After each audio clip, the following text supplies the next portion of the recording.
Saksi mengatakan bahwa saat suara gamelan menghilang, udara terasa berubah. Lebih berat, lebih gelap, lebih sakral. Banyak prajurit Belanda kemudian mengaku merinding. Beberapa merasa seakan ada yang berdiri di belakang mereka, padahal tidak ada siapa-siapa. Ia adalah hari ketika Bali menunjukkan bahwa badan bisa hancur, tetapi kehormatan dan roh tidak pernah bisa dikalahkan. Di awal abad ke-20, Bali bukan sekadar pulau dengan pura dan gamelan. Ia adalah tanah di mana kehormatan lebih berharga dari hidup dan di mana dunia tak kasat mata berjalan berdampingan dengan manusia. Pada tahun 1906, pasukan Belanda bergerak menuju Denpasar untuk menuntut penyerahan Kerajaan Badung. Namun apa yang terjadi selanjutnya bukan perang biasa, itu adalah puputan. Perang sampai titik darah terakhir. Dan sampai hari ini, banyak kisah saksi yang menyebut bahwa pada hari itu, para leluhur ikut turun ke medan perang.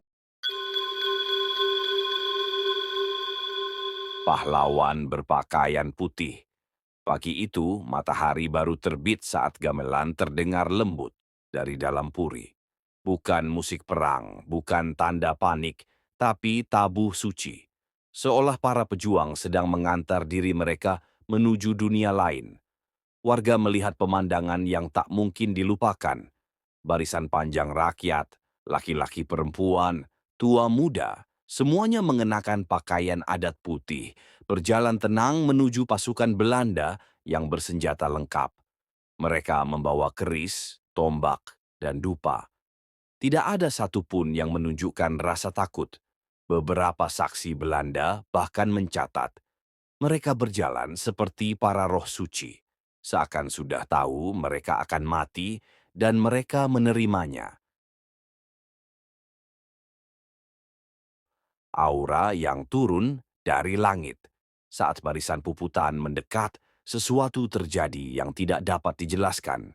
Langit yang cerah tiba-tiba tertutup awan putih pekat. Angin berhenti. Suara burung lenyap. Beberapa warga yang selamat bersumpah melihat asap tipis turun dari langit, bergerak seperti bentuk manusia, mengikuti langkah barisan. Mereka percaya itu adalah roh leluhur yang menjaga dan menguatkan hati para pejuang, seolah alam sendiri ikut menahan napas. Tabuh yang terhenti. Di saat tabuh gamelan mencapai nada tertingginya, tiba-tiba semuanya hening. Tidak ada yang tahu siapa yang memukul gong terakhir. Tidak ada yang tahu siapa yang menyetop musik. Yang jelas, saksi mengatakan bahwa saat suara gamelan menghilang, udara terasa berubah. Lebih berat, lebih gelap, lebih sakral. Banyak prajurit Belanda kemudian mengaku merinding. Beberapa merasa seakan ada yang berdiri di belakang mereka, padahal tidak ada siapa-siapa. Ketika utusan Belanda meminta mereka menyerah, raja dan rakyatnya hanya tersenyum tipis, seolah mengatakan bahwa kehormatan adalah napas mereka. Tiba-tiba terdengar suara teriakan, pupuutan, dan seluruh barisan mulai berlari ke depan, bukan untuk menghindari peluru, tapi menyongsongnya.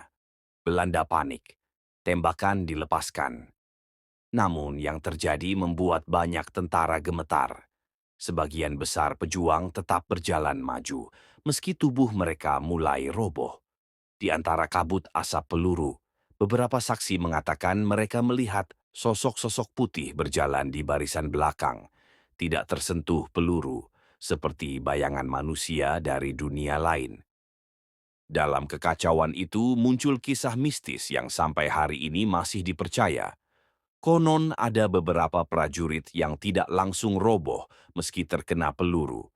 Mereka tetap melangkah, memegang keris, memandang ke depan seakan ada tangan tak terlihat yang mengangkat tubuh mereka. Tentara Belanda menyebut mereka sebagai prajurit yang tidak bisa mati. Mereka baru jatuh setelah jarak benar-benar dekat, seolah roh mereka menunggu hingga misi selesai. Wanita berpijak di atas tanah, berdarah. Salah satu cerita paling terkenal datang dari seorang ibu tua yang konon melihat wanita berbusana putih berdiri di tengah puing dan asap peperangan. Wanita itu tidak berjalan. Ia melayang rendah, wajahnya tidak terlihat. Ia memandang ke arah prajurit dan kemudian ke langit. Beberapa warga percaya itu adalah Dewi Kuning, sosok spiritual yang melindungi kehormatan dan jiwa para pejuang. Dalam hitungan detik, sosok itu menghilang.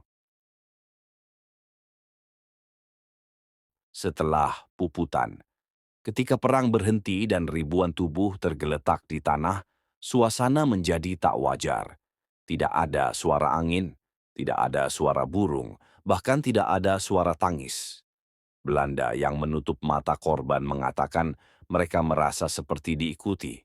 Ada yang mendengar suara langkah kaki padahal tidak ada siapapun di belakang. Ada yang mendengar gamelan pelan seperti berasal dari udara.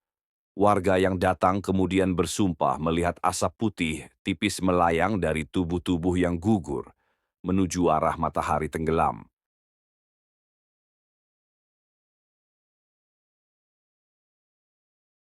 Hingga kini, di lokasi puputan, banyak orang merasakan hawa yang berbeda.